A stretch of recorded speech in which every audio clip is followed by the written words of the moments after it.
So, to complete what Sarah's question was, in what are the main objectives of this? As I said, we were proud to have the decree of the Prime Minister having the Ministry of Planning and Economic Development as the main supervisor of this initiative, but a lot of ministries are part of this initiative: Ministry of Education, Ministry of Environment, of course, Foreign Affairs, ICT,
that there is progress and to include positive steps being taken forward across the board.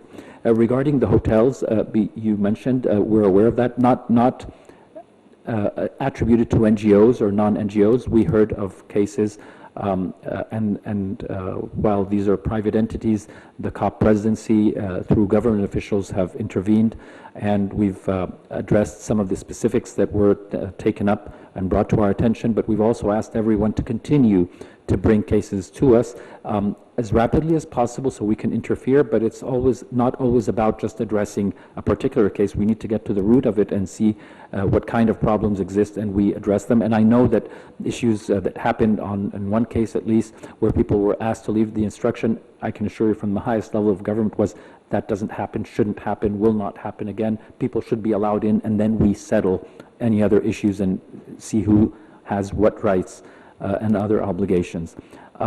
So that is being taken care of, and we heard other technical issues being brought to our attention, and we're encouraging everyone to continue. I can relay them. We have a full team working on that with Ambassador Ashraf Ibrahim, and he's working pretty much around the hour to ensure that these issues are addressed through the right channels as rapidly as possible. Another issue, which was again subject of a lot of complaint, was the prices of food around the venue, and I received that personally from many people and through not official channels, but conversations with parties and civil society organizations.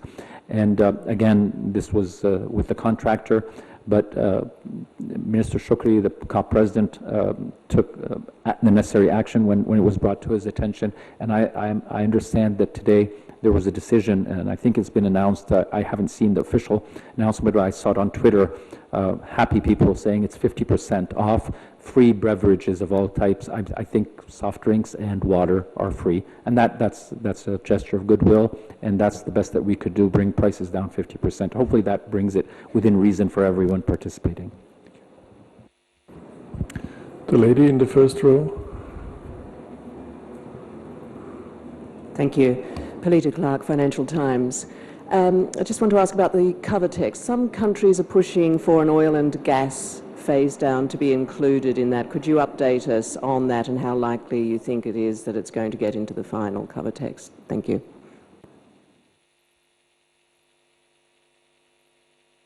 Again, it is very early days to see what the final exact wording would be on every issue, particularly one of this type of importance. And I'm sure you're aware, as many are, that this is not the easiest of issues to find consensus around. What we can do and will continue to do and have started actually doing is to talk directly with parties who might have sensitive issues, or I don't like the expression red lines, but hard positions on issues, to make sure that we make best use of time between now and that last day when we hopefully smoothly adopt something that everyone can live with.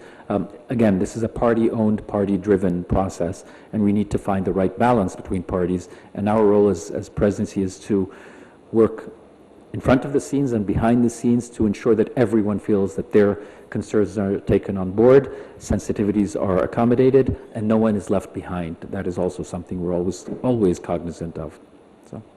But my answer, I wish I could tell you exactly. It's still very early in the process of articulating any language with regard to the covering decision. The lady here in front, in the middle. Thanks.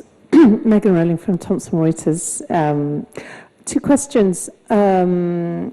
You talked a lot about the finance discussions yesterday, and there's this issue of a lot of developing countries finding themselves loaded up with debt, but at the same time, a lot of the finance on offer is loans. I'm just wondering if there are concrete ideas emerging about how to prevent their debt burden growing. And secondly, there's a report out this morning saying that the number of fossil fuel lobbyists at these talks have gone up by more than a quarter since last year. And I'm just wondering what your response is to that, and whether there are any moves to limit the number of such delegates at the talks, especially given that they're in UAE next year, which has a large proportion in their delegation. Thanks. Thanks. The finance point you alluded to is almost universal. It comes up in every conversation. I attended in one shape or the other 4 finance events, and 2 or 3 main features were always there.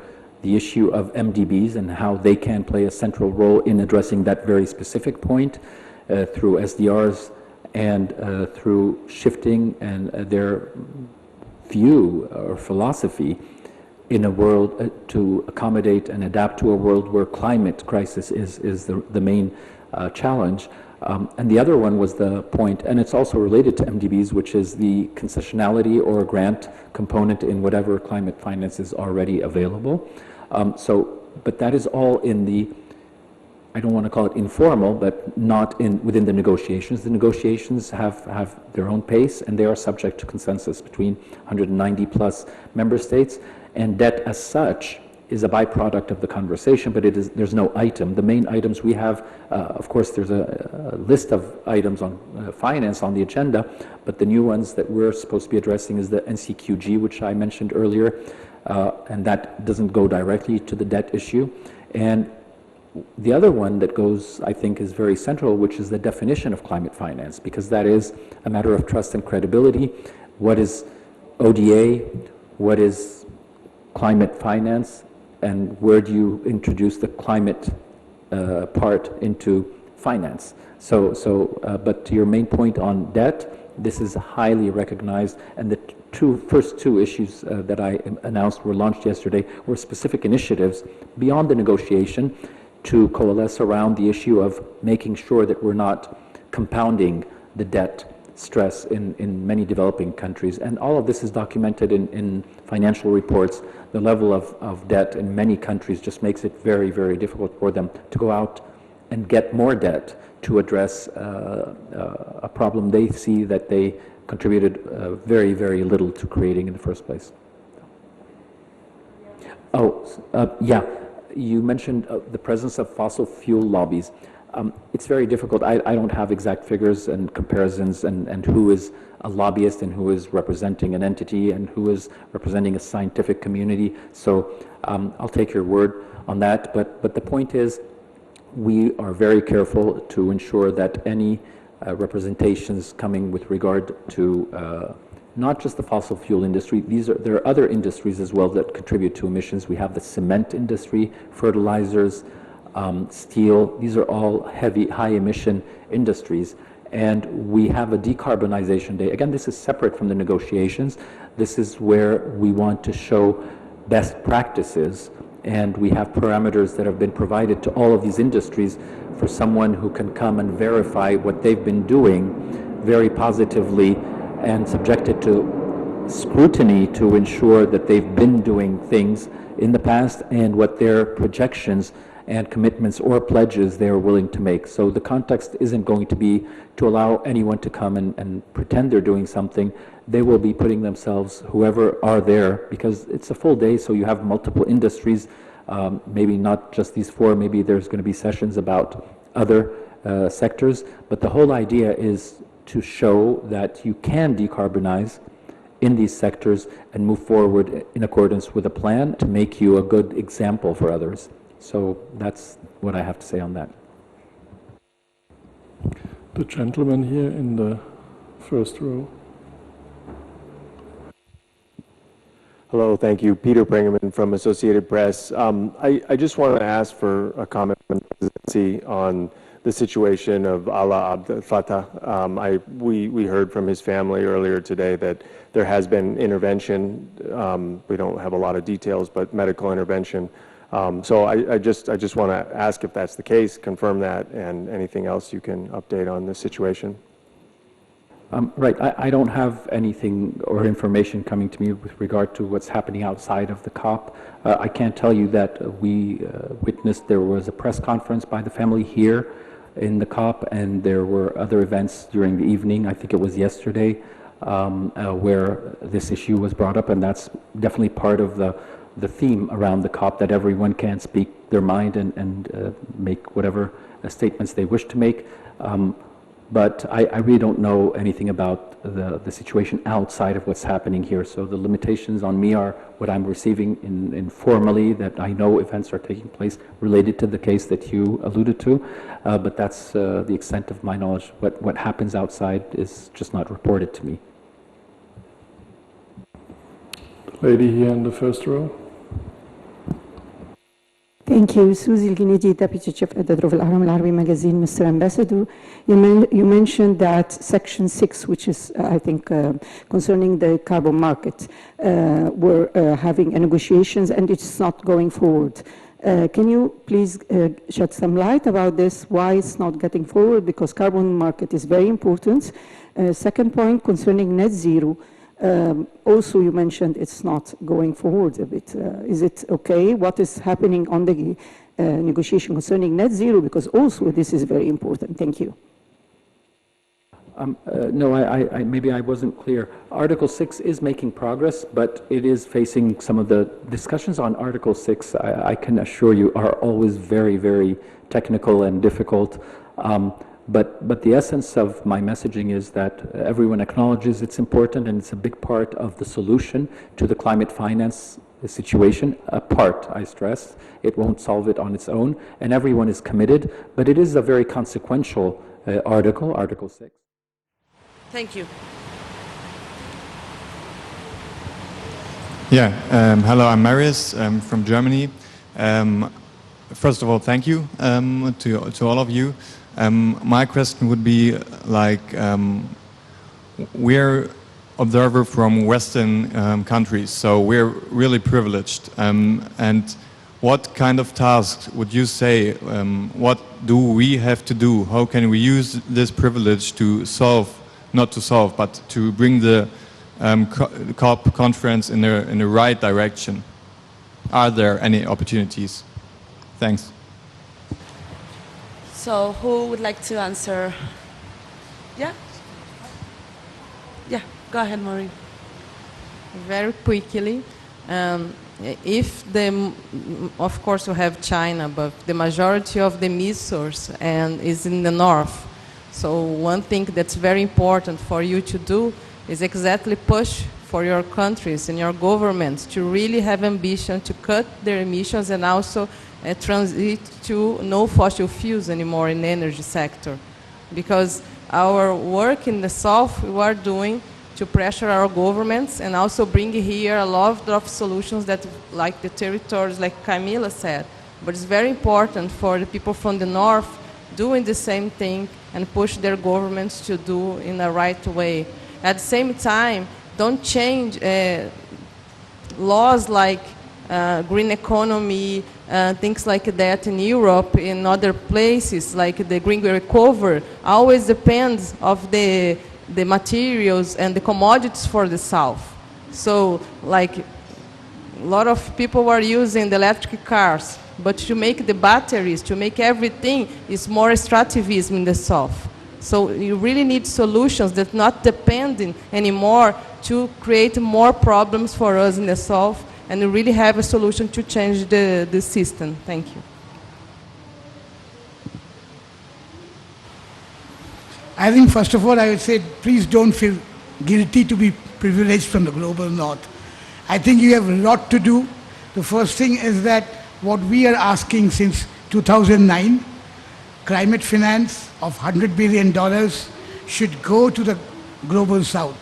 And your countries have not done that. So I think the first thing is that to provide climate finance, not like a loan, not like an equity, should be a proper grant like fair shares that we are demanding. Second is, I think, consumption. I think it's good to reduce consumption in the north. And I think these two, if you can do, I think we are well ahead of not to use the false solutions and to control your corporations. Thank you. And to add quickly, I think as a young people, you need to join us in solidarity. In everything we do, you join us, and your government or the companies will see that you also are supporting Global South communities that are fighting the climate. It's very important, the solidarity from you.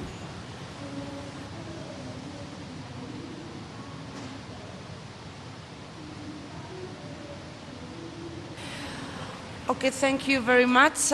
We have just 1 minute left, so I'm just going to wrap up. And I want to thank you again to all the speakers today. It's been great to have you all of here speaking of these false solutions. And I'd like to very briefly mention, as my colleague Suparna said before, that we launched a report just a few days ago called Forest Cover, where you can find more information and specific case studies done by our member groups on the ground of how these false solutions materialize and how they impact frontline communities, but also the kind of solutions we want to see and the kind of solutions they are implementing.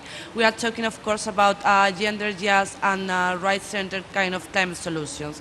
So thank you very much, everyone, and yeah, see you. And we have a QR for the report in case you want to scan it. I'll stay around for a few more minutes if you want to get in touch with any of the panelists. Please approach me.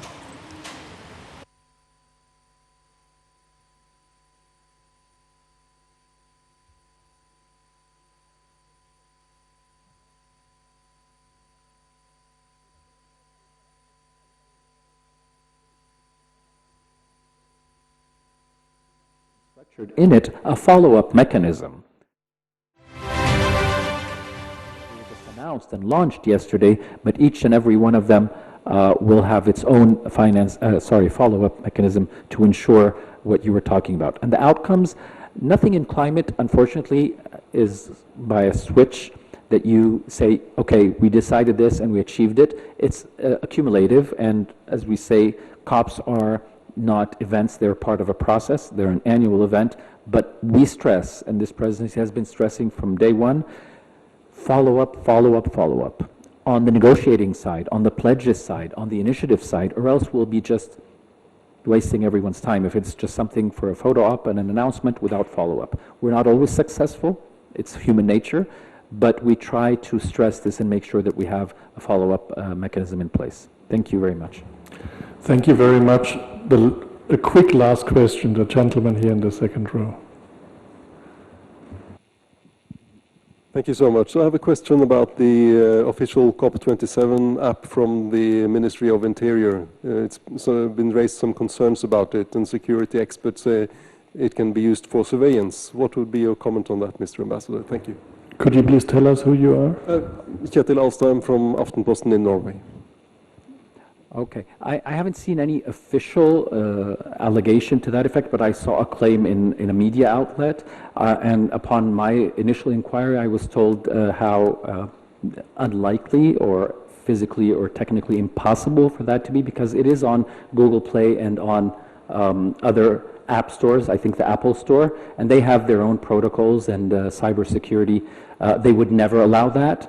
And my understanding, and I'll verify to you in the next meeting if you're interested, there has been a cybersecurity assessment done, and it refuted that completely. So it's an allegation, and I think the persons who put it in place should substantiate it by making the claim more publicly and proving how it was. But the first response that I received was, it's on Google and on Apple, the stores for both platforms, and they're very good at ensuring that none of that happens. So that's the information I have on that. Thank you very much for today. See you tomorrow again at 1:30.